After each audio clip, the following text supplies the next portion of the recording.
व नुसल्ली अला रसूलिहिल करीम। अम्मा बाद। अज़ीज़ स्वामियान, मैं आज इस मुबारक महफिल में आपके सामने उस्ताद इकराम के बारे में कुछ बताने की कोशिश कर रही हूँ और आप तमाम अज़ीज़ात सुनकर अमल करने की कोशिश करेंगे इंशाअल्लाह। हमारी दरगाह में जो ये उस्ताद होते हैं, हमारी दरगाह में जो ये उस्ताद होते हैं, हकीकत में यही तो कौम की बुनियाद होते हैं।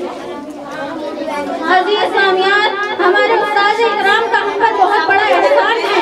वो हमें मेहनत से लिखना पढ़ना सिखाते हैं, कुरान और हदीस की तालीम देते हैं, अल्लाह और उसके रसूल सल्लल्लाहु अलैहि वसल्लम की प्यारी प्यारी बातें बताते हैं, अच्छी तरह जिंदगी गुजारने के तरीके सिखाते हैं और इस्लाम के मुताबिक हमारी तरबियत फरमाते हैं।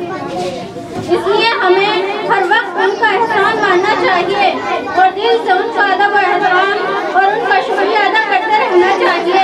हुजूर सल्लल्लाहु अलैहि वसल्लम ने फरमाया, इल्म हासिल करो और इल्म के लिए सुकून और वक़ार पैदा करो और जिन उस्ताद से इल्म हासिल करते हो उनसे आजिज़ी के साथ पेश आओ। तालिबे इल्म के ज़िम्मे उस्ताद के कुछ हुकूक व आदाब हैं जिन पर अमल किए बगैर उनसे अच्छी तरह फायदा उठाना मुश्किल है।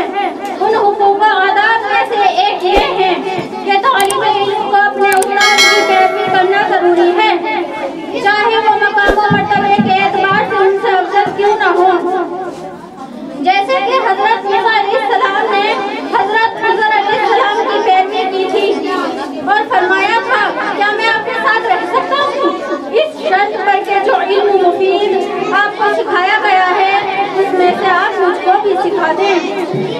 अगर कोई तालिबे इल्म ये सोच ले कि इल्म उस्ताद से नहीं किताब से हासिल होता है, अगर कोई तालिबे इल्म ये सोच ले कि इल्म उस्ताद से नहीं किताब से हासिल होता है तो उसने नाकामी की पहली सीढ़ी पर कदम रख लिया है।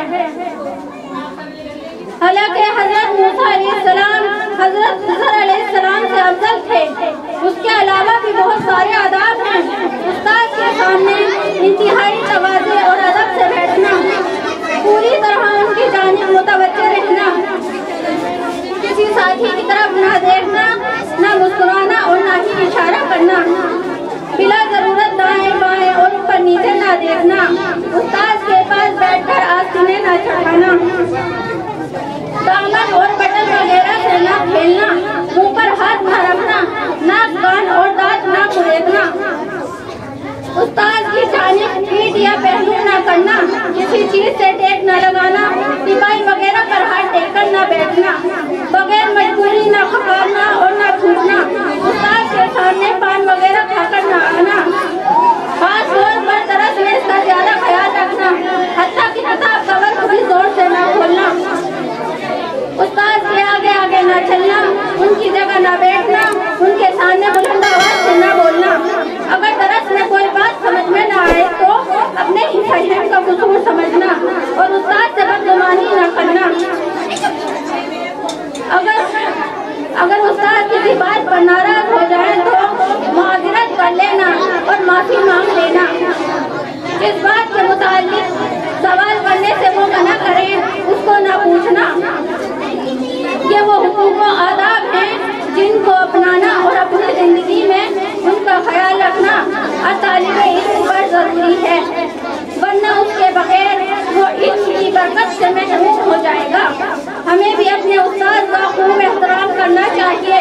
उस्ताद के सामने ज्यादा बोलने की बजाय उनकी बातों को गौर से सुनना चाहिए। अगर वो हमारी किसी गलती पर तंबीह करें या हमें कोई मशवरा दे तो फौरन उसको कबूल कर लेना चाहिए और उस पर उनका एहसान मानना चाहिए। अगर हम ऐसा करेंगे तो हमें अपने इल्म से नफा होगा और हमारे इल्म में अल्लाह ताला बरकत अता फरमाएंगे, क्योंकि जो तालिबे इल्म अपने उस्तादों का अदब नहीं करता, उनको तकलीफ पहुँचाता है और उनकी नाफरमानी करता है, वो इल्म की बरकत से महरूम हो जाता है।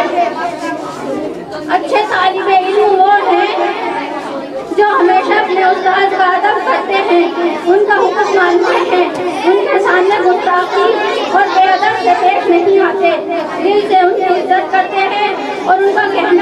पढ़ाते हैं। कितनी मोहब्बतों से पहला सबक पढ़ाया, कितनी मोहब्बतों से पहला सबक पढ़ाया। मैं कुछ न जानती थी, सब कुछ मुझे सिखाया। पहुंचा दिया फलक तक उस्ताद ने यहाँ से, पहुंचा दिया फलक तक उस्ताद ने यहाँ से। वाकिफ न थी मैं जरा भी इतने बड़े जगह से। तो मैं अपनी तकरीर को यही खत्म करती हूँ। अल्लाह रब्बुल इज्जत कहने और सुनने से ज्यादा अमल करने की तौफीक अता फरमाए। वाखिर दावाना अल्हम्दुलिल्लाहि रब्बिल आलमीन। आमीन। अस्सलाम।